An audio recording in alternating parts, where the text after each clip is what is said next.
In November of last year, the family's pet corgi was killed, beaten to death by a crowbar by COVID prevention teams in China, dressed in full hazmat suits.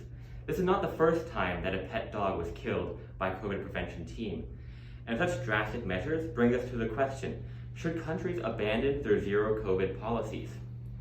And we find that the answer is yes, because of new variants, which are many times more transmissible, and because the cost is simply too expensive.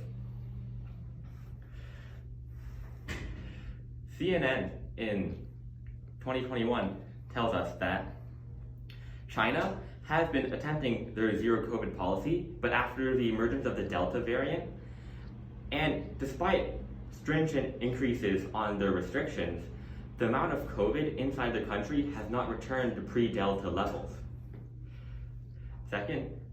And the conversation in 2021 tells us that in Vietnam, they tried to keep a zero COVID policy and they kept COVID cases below 3,000 per day.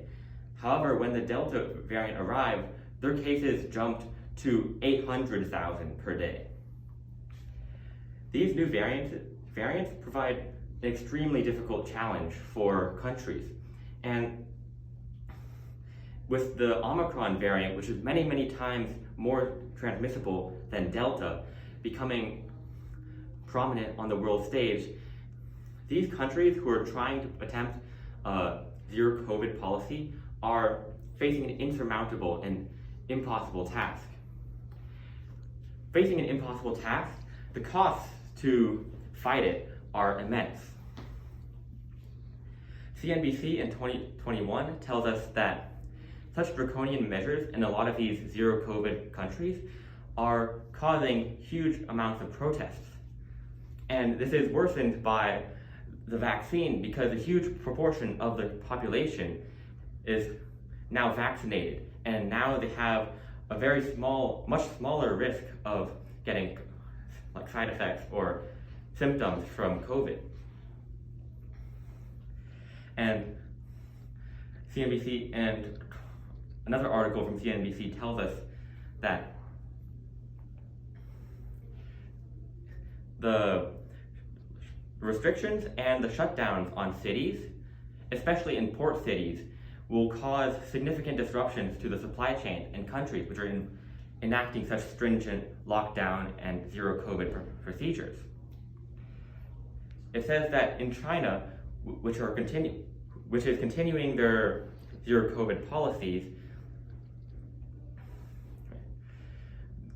their restrictions will significantly delay the rebound of consumer growth, which the countries which have decreasing COVID are experiencing currently.